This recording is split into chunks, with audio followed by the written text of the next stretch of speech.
Why is the Wi-Fi off? Mommy!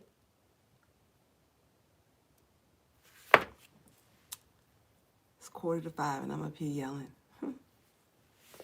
She just got done vacuuming my room, so I know she's not asleep yet. My husband's probably asleep, but he has the door shut.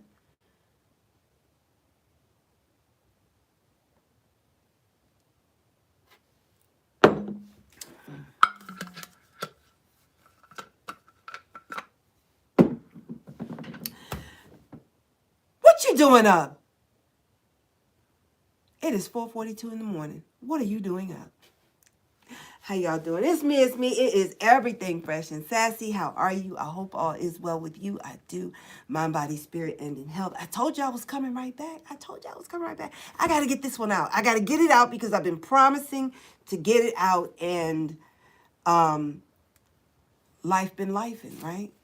Life been lifing. So listen, this is part 2 to that other video. I really should have watched it before I came over here to say what I had to say, but there's one important component that I want to add to that video, okay? I want to tell you, because I was telling you in that video, that we have to learn to be happy right here. Whatever you got right here, whatever you got right here, right now, we got to be happy with that. Because what we can't do, or what, let me take it back, let me fix it up. What I'm not going to do is spend my lifetime here looking over my neighbor's fence. Oh, they got the new car. Oh, she got a new roof. Oh, they got a new grill. Oh, they got new lawn furniture. Oh, she got new chairs on her front porch. You know, I am not going to spend my time here checking for what my neighbors got.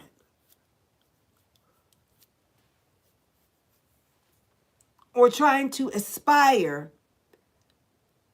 to what this one over here, that one over there got.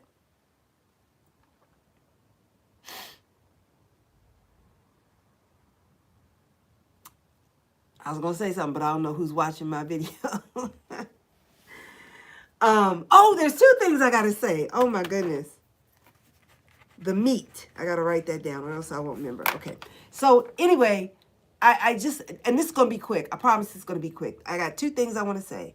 The first thing is about being happy right here. The second thing is meat. I won't forget it because I wrote it down.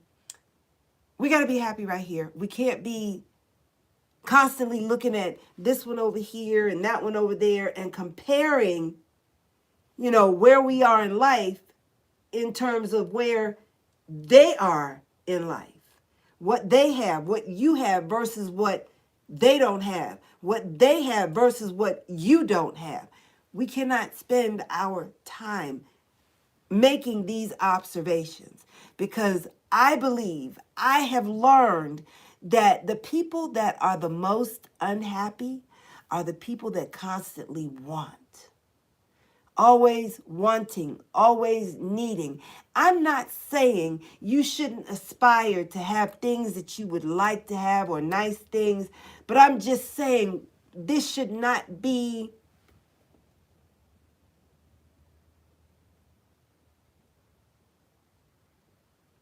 I was getting ready to say ritualistic. And I say that because there's this movie on Netflix called Sugar Rush, okay? It's a Nigerian Nollywood movie. And all of a sudden, one of the 3 sisters ends up with this big sum of money.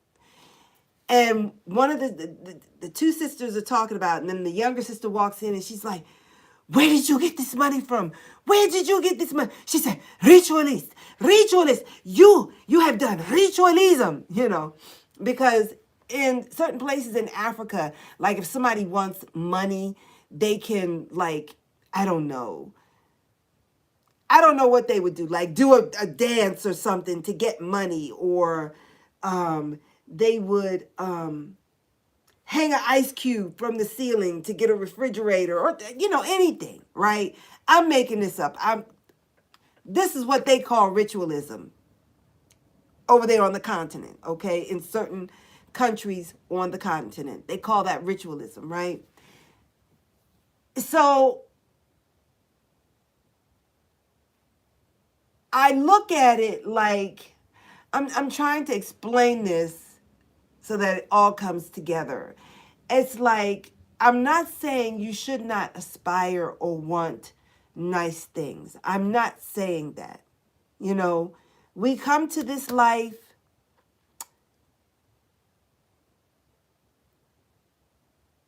to be good to one another, follow Yahweh's will, word, and his way, to be fruitful and replenish, to be stewards over all that we survey.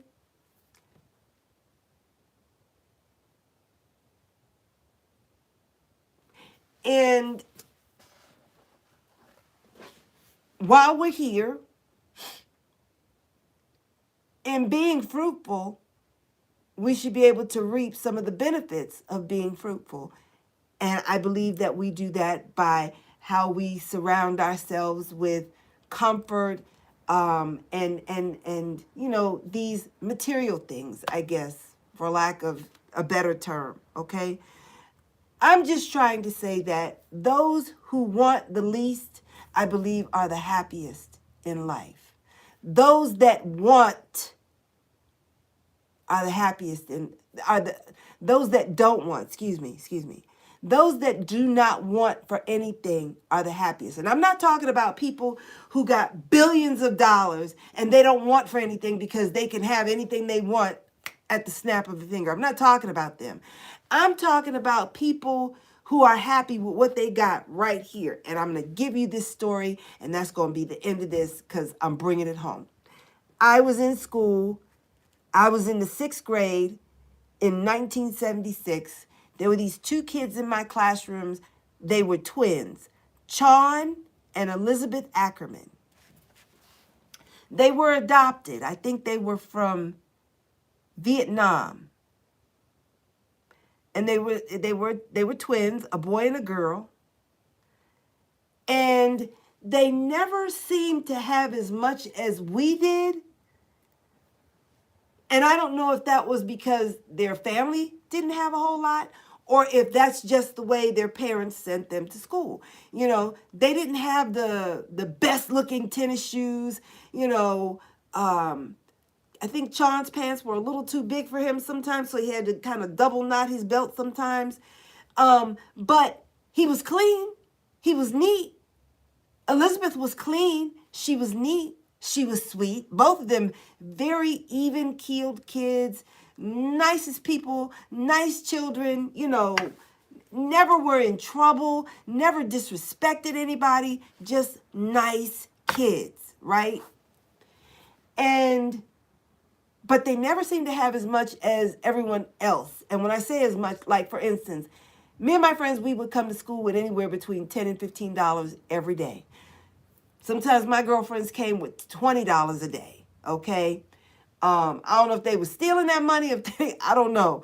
But sometimes some of my girlfriends or some of the girls that hung out with us would have like $20, $25, $40 every day.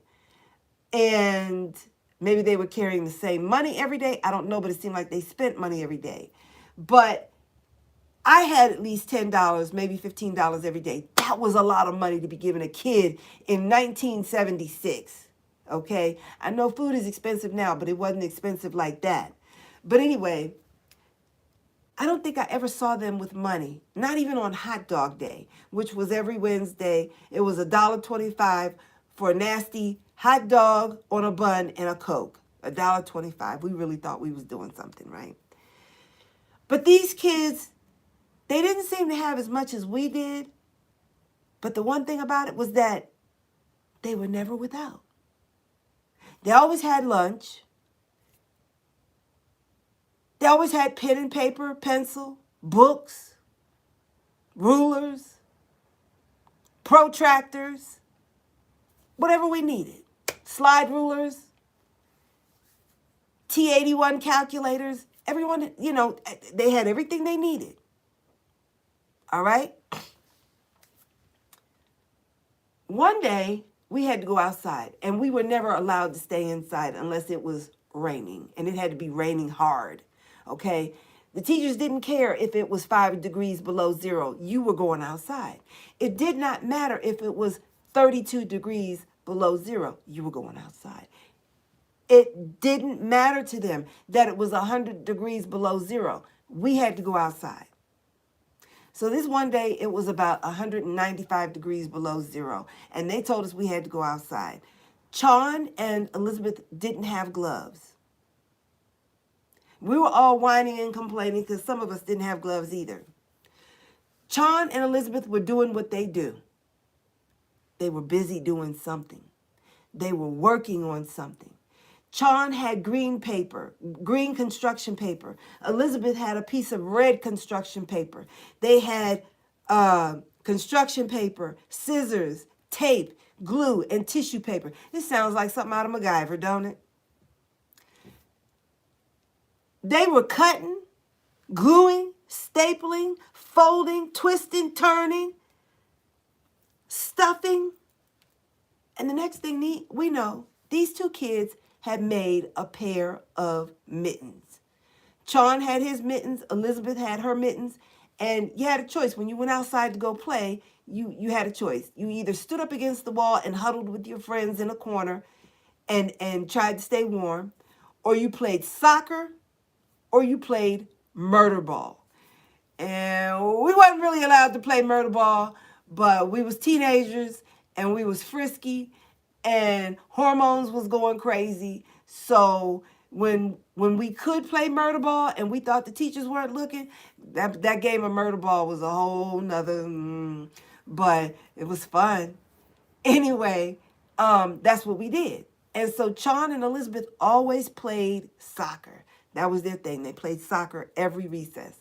So these kids played soccer every recess. And at this particular recess, wasn't no different with these construction paper mittens that, I mean, had a nice little cuff around the wrist, and the glove just fit, the mitten fit just right over the thumb and covered over here, and then they stuffed it with tissue paper. And I'm like, they're picking up the ball and throwing the ball and kicking the ball and, you know, doing everything they got to do at recess with these construction paper mittens on, right? So everyone comes inside and they're marveling at how these gloves stayed intact all during recess. So everyone's asking them for these pair of gloves, right? And they were like, well, no, we got to walk home. We need gloves to walk home with. We're going to keep the gloves. No, we got to keep our gloves. We got to keep it. And people just kept asking. We had 3 periods left before school was over. And through those entire 3 periods, somebody was asking Chon and Elizabeth for those gloves. And they were like, no, we got to wear them to go home, you know. And so finally, they gave in. And I guess the next person before school let out said, can I have those gloves? Can I please? Can I have the gloves, please? Didn't ask, could you show me how to make the gloves? No. Can we have the gloves? Can I have the gloves? So finally, Chon gave his gloves to somebody and Elizabeth gave her gloves to somebody. We go. The bell rings. It's time for us to leave the building. Everyone has exited the building. I forgot a book upstairs. And I came back in, went up the steps, opened my classroom door, got my book, came back out, went back downstairs to go back out to school. And 5 feet before I got out the door, there were those gloves laying on the floor, tore and ripped all to pieces. Now, I wanted those gloves, but I didn't ask for them. I thought they was cute. I thought they were kind of neat, how they just knew how to make these gloves. And who would have thunk it? I mean, these two kids was always making something, okay? And so I'm like, dang, somebody tore up the gloves and just left them on the, I was kind of hurt. You know, I was like, I wanted those gloves, but I didn't ask for them. I wanted those gloves, but somebody else got them, and then they just tore them up and left them on the floor? Really? See, this is what I'm saying. People there are people who, there are some people, let me fix it, let me make it right. There are some people who want just because somebody else got. There were kids who wanted and asked for those gloves just simply because somebody made those gloves. Somebody had something different. Somebody had something unique, something that other people were looking at and marveling at. But that gift was not meant for those that asked for it and then destroyed it. That gift wasn't meant for the person who got what they asked for and then complained about it. Because I've seen people be gifted and they get a gift, and they may say thank you, a few times. And then the next thing you know, they're talking about the person who gifted them with whatever, like a dog. Putting all the business out in the street. Talking about things about that person they should not be sharing with the general public. But I've seen this happen. See, people will want things. People will ask for things just because they see somebody else got it. Not because they really actually want it or even need it. But they want it just because so-and-so got it. They want it just to show so-and-so, see, I got it too. I can have nice things just like you. See, when something is for you, it's going to be for you and it's going to serve you well. When something is for you, you won't have an opportunity or a chance to say something bad about what it is you have received as a gift. And everything that we're given is a gift. I don't care whether you paid for it or not. Somebody had to make a way for you in order to pay for it in the first place. That being Yahweh that gave you that job that somebody said, yes, come on in. We'd like to hire you. Not all gifts, not all things are meant for everybody. And I believe those who ask for the least, those that need the least, those that require the least are the happiest people. Charlotte and Elizabeth, I can't remember when they even ever asked for a sheet of paper. And these kids didn't have a whole heck of a lot. And even what they had, it wasn't always the nicest, They had shoes, but their shoes weren't like as nice as that guy over there or that girl over there's shoes, I had to reference somebody else because sometimes my stuff was raggedy. But they didn't have the nicest of everything, but they always had what they need. And if they didn't have what they needed readily available, somehow, some way, they were always blessed with whatever they needed. And they never had to ask for it. They never had to drop a hint. They never had to come out and just say, can I borrow a sheet of paper? I promise I'll pay you back. They never had to do that.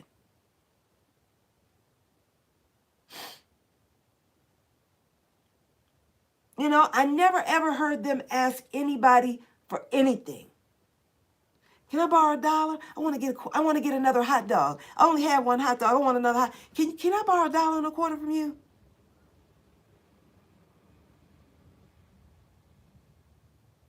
I bet you if they wanted another hot dog, they would have went in the kitchen and washed a few dishes and, a few pots and pans back there and put those Coke bottles back in the crates for pickup and carried the milk crates back up to the other classrooms for the younger kids. I bet you they would have done $1.25 worth of work and got another hot dog if they wanted to. Those kids were so resourceful. They were little MacGyvers. But not only were they resourceful, I think they were very grateful for everything that they had, and they were comfortable right where they were. They were comfortable right here. Not everything is meant for everybody just because they want it. And oftentimes people want things just to say to somebody else, see, I got that too.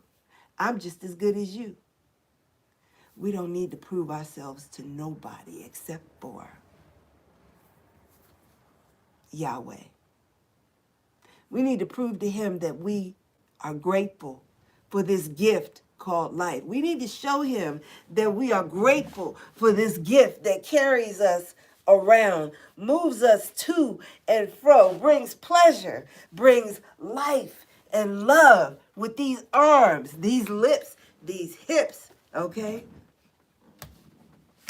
Talking to the married folk, talking to the married folk.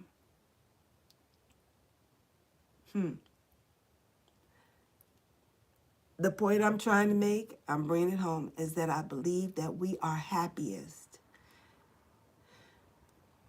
when we require or want the least. The more we want, I think the more miserable we are. Because sometimes I think people get vexed and obsessed with things that they want, you know.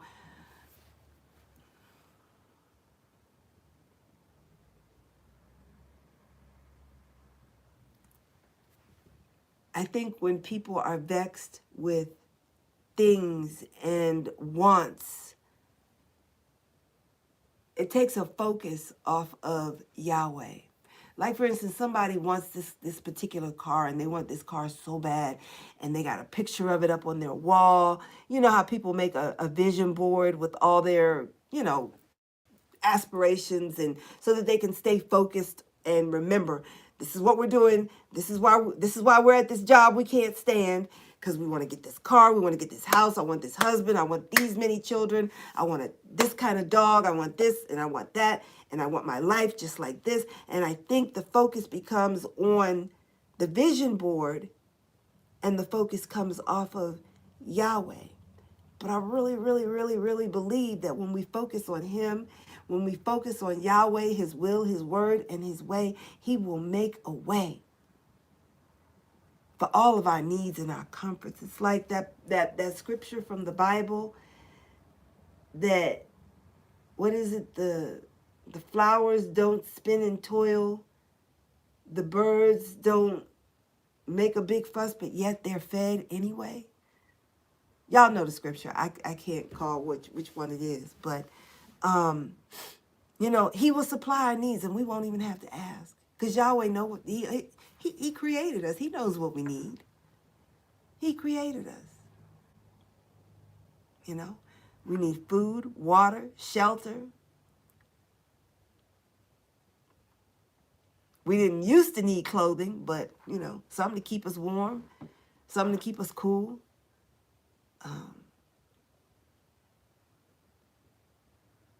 But I really have learned, and I really do believe that when we stop wanting, I think we're the happiest. Because when we want, I think sometimes some people get vexated on their wants, and they just focus and vexate on the material things, the things that they want, and they take the focus off of Yahweh, when Yahweh will provide all of our needs. That's just something I felt like I learned. I could not present it to you in this philosophic, prolific way. That's the best way I could explain it to you and for you. And I hope it makes sense. I hope that maybe somebody can apply that to their life. I used to love to shop at this store called Home Goods. And I still go in there, but I don't buy much of anything out of that store. I bought so much junk out of Home Goods. It's like I have no place to put this stuff. Every now and then I'll take some of it and sit it outside on a table and just let people take it. I won't even have a yard sale. I just sit it out there and free stuff. Free 99.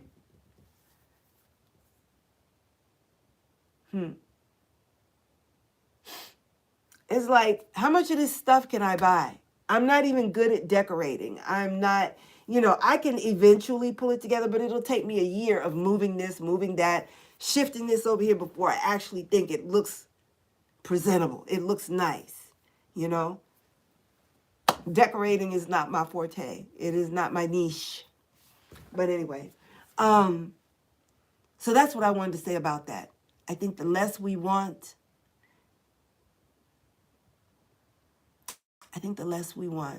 And the more that we appreciate what we have right here in this moment, whatever we got right here. If you got $1.25 right here, be happy with it. If you got nothing right here, be happy with it. Because when we start wanting, I think that's when we start feeling bad because, we're not getting it fast enough, or ours isn't as big as hers or his or whatever. So it was just a thought I had, and I wanted to share it. The next thing I want to share with you, this is another story. This person called me on the phone one day, and this person said, I know you're very picky about the meat and the food that you eat, but I just wanted to let you know, let me fix it right. This person said, I know someone who is bringing a meat truck around, and this is all good meat, and that this person is working with the church or the pastor. What church this person was talking about, or what the pastor this person was talking about, I don't know. But this person said this person is working with the pastor on this program, and the meat is very cheap. There's all kinds of meat. There's ground meat, there's turkey, there's chicken, there's beef, there's pork. And I gave it to my dog, and my dog just lapped it up. My dog just enjoyed every bit of it. And I was like, okay. I said, well, yeah, you're right. I am picky. Thank you for thinking of me. I appreciate you looking out, but we're all full up. We're good, right? So then she says, see, I didn't even want to say that. So then the person says to me, well, what about that family with the children? They got a bunch of kids over there. Couldn't they use some of this meat from this guy who comes by on this day? This guy comes by twice a week.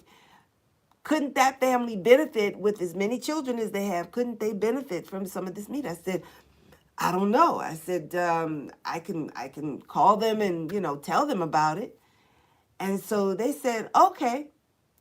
So then about 3 days later, this person calls me back. She says, oh, did you talk to them about the meat? I said, you know what? I forgot. And I did. I really forgot. I said, but I'll call her. So I called her, and I said, someone just called me and made me aware of some meat that's being sold off of a truck. And they wanted me to let you know about it. And so that person just kind of chuckled, and she said, okay, well, thank you. So then that person called me back again and said, so did you tell her about it? I said, I sure did. So then the person said, oh, I just wanted to let you know, also, we're giving away free turkeys for Thanksgiving at our church. I said, oh, okay. I said, well, we're not doing turkey this year. We're just doing chicken, but thank you for the offer. She said, well, what about the family? You think they could use it? I said, I don't know. I said, but you know what? Why don't you give her a call? And so No, she said, I said, I will let her know about the turkeys. I said, what does she need to do? She says, all she has to do is call me and give me her information, and we'll get the turkey either delivered or she can pick it up. I said, okay. So I called her right away. As soon as I hung up, I called her, and I told her now about the turkey giveaway, right? So, all right. I said to her before I got off the phone with her, I said, well, can I give her your number so that you all can talk directly about the turkey thing? She said, sure, you can give her my number. I said, okay. So when I called her and told her about the turkey, she said, oh, okay, thank you for telling me. And so I said, well, here, I'm going to text you her number. So if you're interested, you can call her. I said, do you mind if I share your number with her? She said, oh, no problem. And so I said, okay. So I called her and gave her the number. So now they had each other's numbers, right? So then the lady, she calls me and she says, she says, so-and-so hasn't called me yet. And this is what she said. She said, so-and-so hasn't called me yet. She said, and I can't do anything to help her if she don't call me. Like that. And I'm like, what you want? I mean, what do you want me to do? I drag her over to your house? And she's like, well, I can't do anything for her if she doesn't call me. She was like, she was like a little belligerent, you know, because she hadn't called her yet. And it was like it was my fault, right? I said, well, I gave her the information. I said, well, why don't you give her a call? I said, the family is super, super nice. They are the nicest people you're ever going to ever meet. I said, they are super nice. I said, well, why don't you give her a call? You know what she said to me? She said, well, I don't want to be a bother. Well, what do you think I've been? Because you asked me to call her and tell her about the meat man. You asked me to call her and tell her about the turkey. I did that. I shared your number with her. You have her number. I said, I've already reached out to her on your behalf 2 times, twice. Okay. And so she said, well, I just, I want to be able to help her, because I know, this meat is really good. And she went on and on about the meat and blah, blah, blah, blah. She said, and I want to be able to help her. She said, well, can we do a 3-way call? I said, no. And I was really proud of myself when I said no, because normally I would have gotten sucked in and pulled in by that request. And I would have been like, okay, yeah, let's call her. And I would have been very uncomfortable the entire call. I know I would have. And I think that's what pushed me to saying no as quickly as I did, because I didn't want to be uncomfortable in that conversation. Okay? Because here's my thing. You asked me to call her and give her the information. I did it twice. The third time now, you want to do a 3-way call. I don't know anything about this man that you're doing business with that's selling this meat. Okay? And if any one of that person's family members were to get sick, that person would be looking at me, even though I didn't force anything, on their dinner table. I didn't pull their wallets out and force them to pay for anything. But I'm sure somebody would be looking at me saying, well, why did you bring this woman to me like she was something reputable? Like this was See, and then when I was talking to this person, she said, well, the meat is all good. This is a pastor that's, selling this meat from, she said, this is a pastor that's selling this meat. Now I'm like, well, wait a minute, hold up. I'm thinking in my mind, right? First of all, you told me that this meat was being sold by some guy working with a pastor. Now you're telling me that it is a pastor that's selling meat. I'm like, what pastor is selling meat off of a truck and riding around the city selling meat? What pastor is doing this? If this meat is so good and it's all that, why is he not selling the meat from out of his church to his congregation members? Okay? Because, see, and there's nothing wrong with that, because when we first started out at our first church, our first Baptist church, Mount Zion Baptist Church, we used to have something called share, and you used to pick up your share every Tuesday. And it was $10, and it was like 1 or 2 bags of groceries. It was like potatoes, celery, carrots.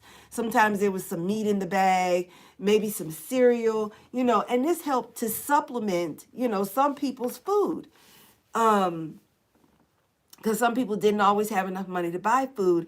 But when you came and got share, it supplemented what you were able to buy, and it helped to add on and stretch, whatever it was you were able to buy. And of course, if you really needed it, then the church would give you, gift cards to Giant or Safeway or whatever. So anyway, I'm thinking to myself, why is this pastor not selling this meat at his own church? I just thought the whole thing was just kludgy, the whole him riding around on a truck and selling all this meat twice a week. Where's he getting where's this meat coming from? I don't want to know. I don't want to know. I don't want to know. I don't want to know. But for real though, where's this meat coming from? And I wouldn't dare buy ground meat out of the store, let alone buying ground meat off of a truck from somebody I don't know. And I don't know where you got this meat from, where it was packaged or processed at.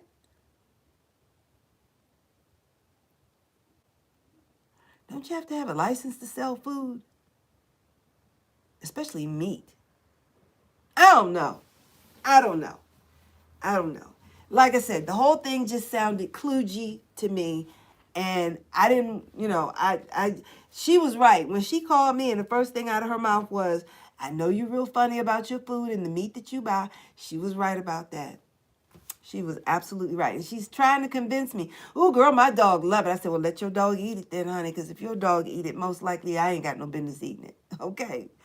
But the point I want to make about this story is that don't allow people to suck you in and bring you in to some foolishness. Because like I said, there's something not right about this whole thing. Something kludgy about this whole situation, right? And don't let anybody suck you or bring you into something that not only do you not have any knowledge of, but you can't in any way stand up for what it is that this person is trying to get you engaged into. Okay? If you cannot earnestly, honestly, and sincerely represent what it is somebody's trying to pull you into, it's best you just step aside and say, no, I will not be involved. I will not be involved in your chicanery. I will not be involved in your shenanigans. Okay? Chicanery, shenanigans. I won't have no part.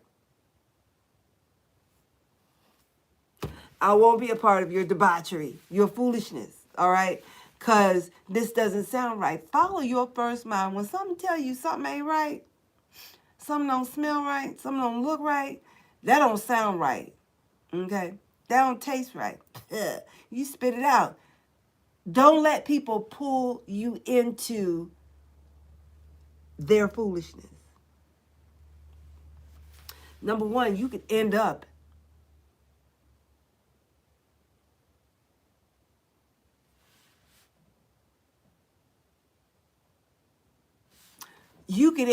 in some trouble. A little bit or a lot.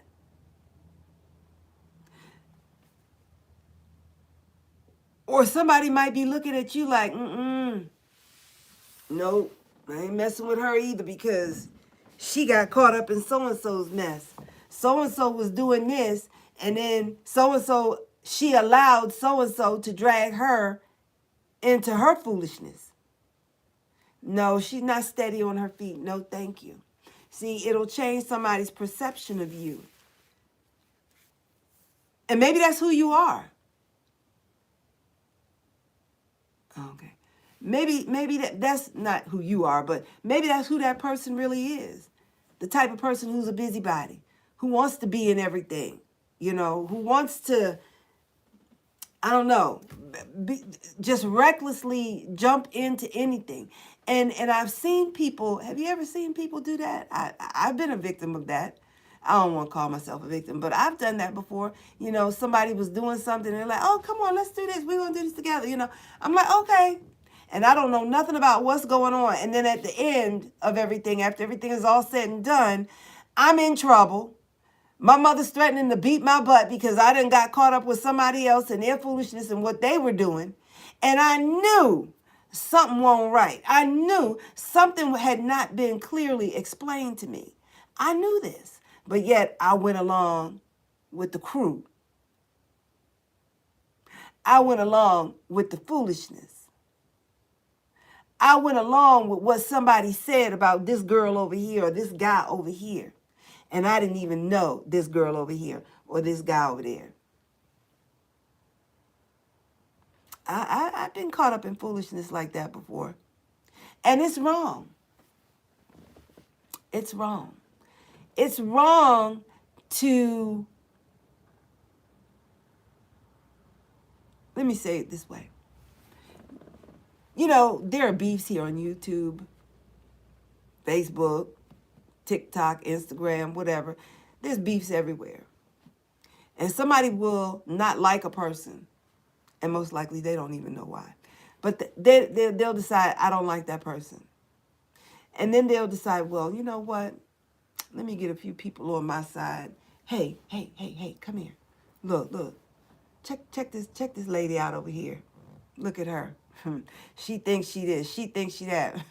Yeah. And let me tell you, and she this and she that. And I know she doing this, and I know she doing that. That's not. And she ain't. She don't. She. And the person that's talking about you ain't even spent 5 minutes talking to you over a piece of grapefruit. They don't know shit nor shinola about you. But now, okay, they've gotten, they've gathered a little bit no, I won't say that word. They have collected an individual or some individuals to just, oh, look at her. Ugh, we can't stand, we don't like her. And you don't know nothing about the person. I've done that. I've had that done to me. I'm sure we've all had that happen at one time or another.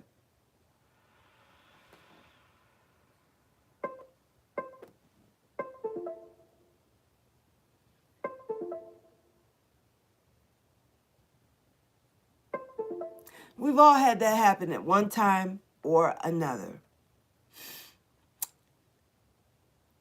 And I gotta be careful. I just want to say, don't get caught up in other people's foolishness. Just because she don't like him, don't mean that you garner the same attitude towards him when you don't know nothing about him. You just tell this individual here, listen, I don't know what you and that man over there got going on, but he ain't never done me nothing. He's never done me nothing wrong. So I can't get on your little bandwagon, okay, because you got an issue with them. You go work that out. I'm still going to be here for you because I said I'm your friend, But if I'm your friend, how could you even fix your mouth to ask me to hate someone for you? If you admire me as a friend, if you respect me, not admire, but if you respect me as a friend, how could you even fix your mouth to come and speak to me against someone else I don't even know? You're asking me to hate or dislike somebody that I don't even know. How could you do that? And I'm your friend. If I'm really your friend, why would you put me in that position? To disrespect or dislike somebody I don't know.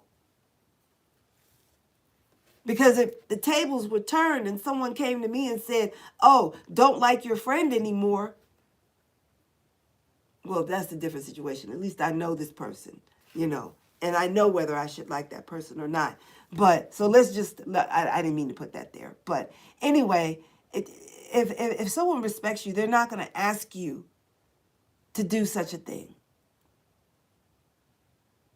And I see that happening.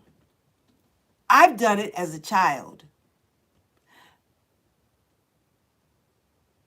If there's somebody I don't like, they have given me reason not to like them. And not that me liking anybody is a blessing to anyone, but I'm just saying there are certain people, I'm good. I'm here. You over there. Let's keep it like that. You stay there. I'm over here. We good. We good. We can all be happy. We can all have a space and a place here and be happy. Okay? And we don't have to be at each other's throats. We don't have to be trying to garner, the masses to try and dislike this person over here.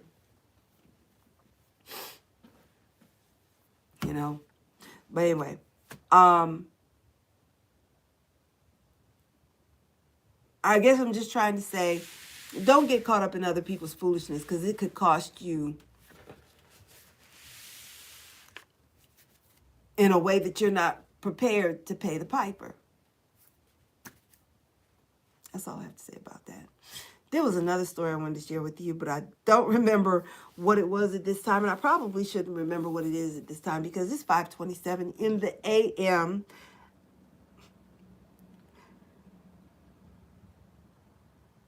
I'm supposed to leave here in 30 minutes. I can't do it. I cannot do it because I cannot drive tired, and I'm not even going to try to drive tired. So anyway, it's 5:27. Let me go get in the bed and snuggle for a little while with my hubby.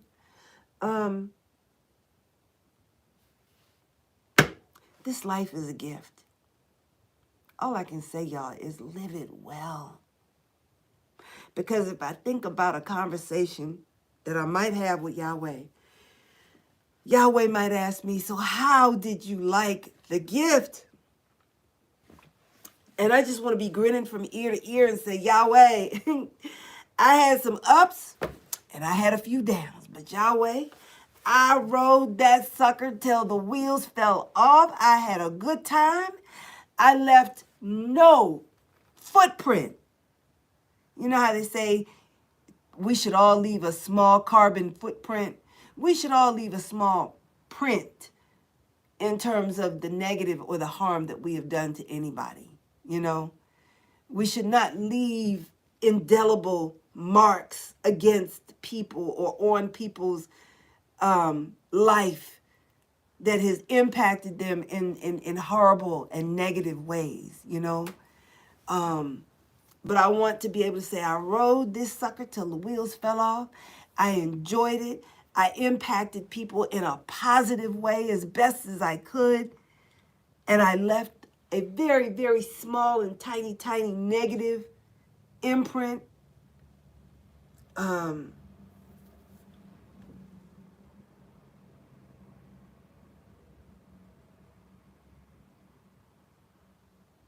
I just want to be able to say to Yahweh, Yahweh, thank you for this gift. It was beautiful. It was beautiful. And I'm grateful for the good times, the bad times, and I'm more so even grateful for every lesson, because your lessons are your blessings. And your blessings are what help us to make it through this thing called life in an honest, earnest, sincere, loving, caring, joyful, and admirable way.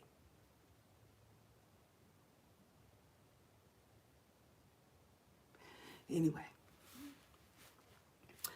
I don't know that I made a whole lot of impact by what I said, but if it means something to one person, that's cool. That's cool. If not, I tried. I'm in doing and saying what I'm saying right now. I'm trying to share something that I learned, especially over the last year. But I'm trying to share some of the things that I have learned over my lifetime that would help someone else be happier, healthier in their life. That's why I'm sharing what I'm sharing. I'm hoping that it will impact somebody in a very positive way. That's what I'm sharing, these things that I have shared in these last 2 videos, okay? And I think that's all I've ever done whenever I've come here to do a video. I have come here to share in hopes that it would be of a benefit to someone else. And that's it, and that's all. I want to say one more thing. It's 5:30. Listen, I know I hear people say, you know, we're going to learn as we go. These kids don't come with instructions. Yes, your children do come with instructions. It's called the Bible, or the Torah, or the Quran. You do have instructions on how to raise your children. It's your choice which one, if none, you decide to use. But there are instructions on how to live your life, how to raise your children, how to have a family, how to have love, how to be successful. It's all in that book. It's all in that book. Now, we know books have been taken out and been removed, but much of what we need to know to navigate this life is in that book. And all I can say to you is that you're going to have to pull away from what the world is telling you to do, and you're going to have to crack that book open and get a good understanding. But more than the understanding that you gather from that Bible, you have got to have that relationship with Yahweh. Because I see people getting into that Bible, but it's not the book that you have the relationship with. It's not the words on the paper, but it's his will, his word, his way, and the relationship with him that are going to get you through and see you through this gift called life. Ladies, young ladies, my melanated sisters, we are in a state. We are in a state, and we have got to recover. And I don't know what you young ladies are going to do, but you're going to have to be ladies. Okay? Everyone has a role to play. And I know there are, and let me take that back. It's not a role to play. Everyone has a role to fulfill. Okay? You've been given a role at birth. You understand what I'm saying, right? And we have to fulfill our roles. And I think a lot of our young ladies today have gotten it twisted as to what their role is supposed to be.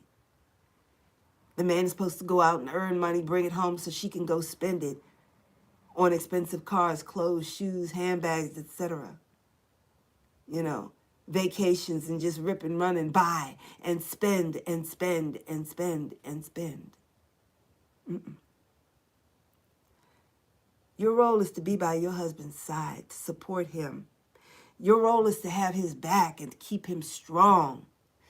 Your role is to be a wife to your husband and a mother to your children, or to some children, because, not everybody's having babies, but you can be a mama to somebody's children.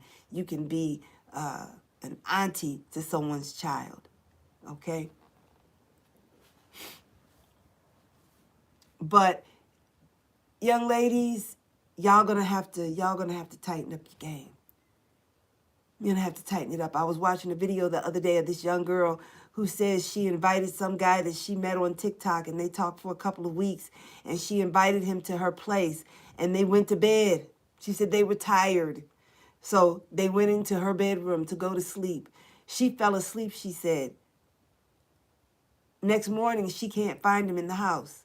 She looks at the surveillance cameras, comes to find out that he robbed her. He went in her purse and stole some stuff out of her purse.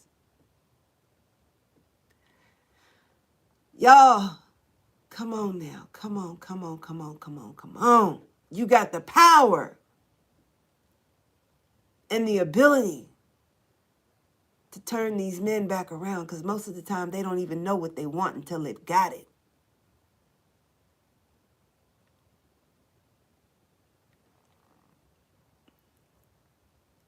You got to stop giving up the cookie so quick. I heard somebody say, well, you got to test it out. No, you don't. No, you don't. You don't have to test it out. No, you don't. Because you know what? There may come a time in your life when something wrong with you or something wrong with him. And that option of intimacy might not be there for you.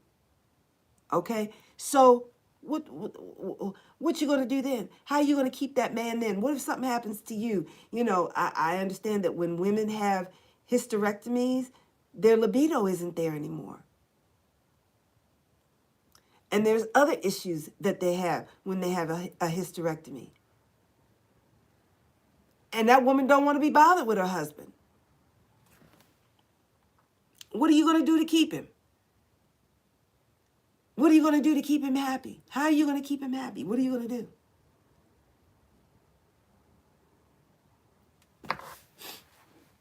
Can you have a conversation with your partner? Can you all laugh and talk together? Do you all even like being together? Because there's more to a relationship than just having sex, but y'all are dropping it like it's a fire sale. You done met somebody and y'all ain't even 2 hours into the date and y'all in the bathroom or the back seat or at the park.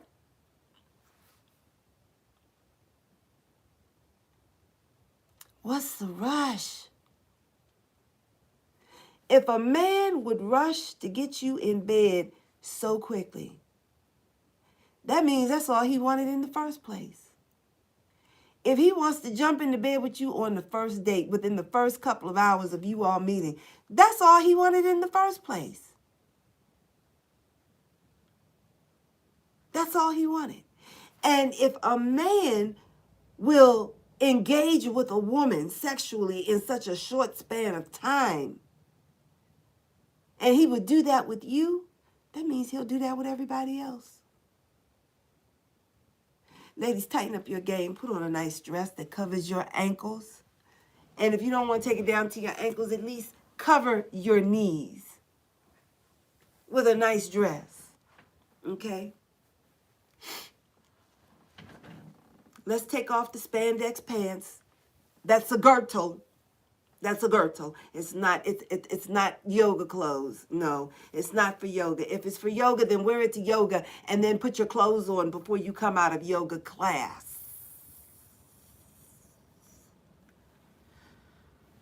It's a girdle. All right? I've been a victim. I've gone outside with that girdle on. Okay? But I'm determined. No more. That's not a good look, especially for me at 60.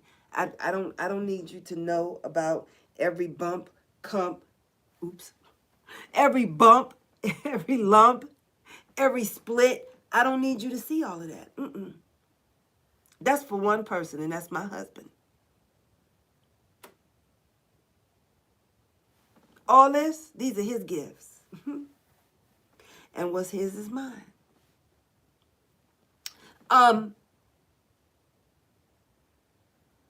But we got you young girls, y'all got to slow up. You got to slow up.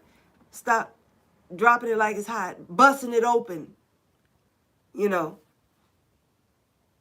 Oh, he's so cute because he's cute. Oh, he paid. He's got money. Stop. We can do. You girls are gonna have to hone it in, reel it in. You're gonna have to clamp it down and shut it up. Put it on strike. Put the cat on strike. Okay? And I really think these men will kind of turn around and say, you know what, she's something kind of special. Because she ain't giving it up like that. All right?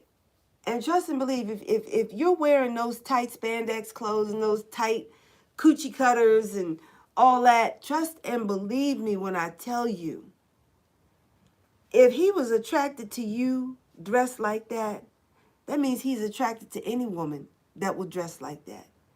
And if he would run to you and tell you, oh, you're so beautiful, I love you, whatever, okay, he's going to run to the next woman.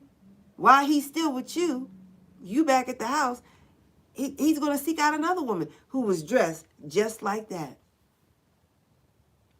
Ladies, we are fearfully and wonderfully made. When you go out that house, I want you to own it. Fix your hair. And if you must wear that bonnet, make it cute. Make sure you got make sure you're polished and pulled together with that bonnet. Don't wear them house slippers. Don't wear them spandex pants or those pajamas out the house. Take off that t-shirt. That's for cleaning. Okay? Put on a dress. Dress it up. Make it cute. Make it pretty. Because the spandex pants, they not pretty. No.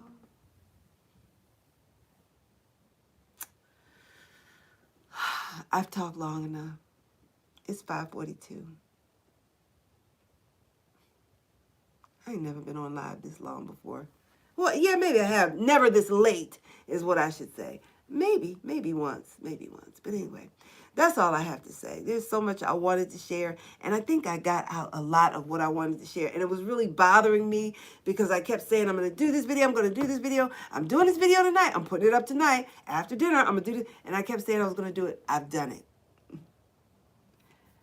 I've given you 2 videos with 3 topics, and you know, as I learn, I like to share. So when, not if, but when, you know, I learn something new, I'm glad to share it. And I hope that it'll help somebody, because my purpose is to share what I learn, you know. Each one, teach one, each one, reach one. Something like that. All right, so it is 5:43. It is Thursday, January 26th. Thank you for stopping by to watch this live, or if you are here watching the replay, I appreciate you. I do. This is I Am Everything Fresh and Sassy. Stay close, stay tuned. I'll see you when I see you, Yahweh willing. Sawubona emngani.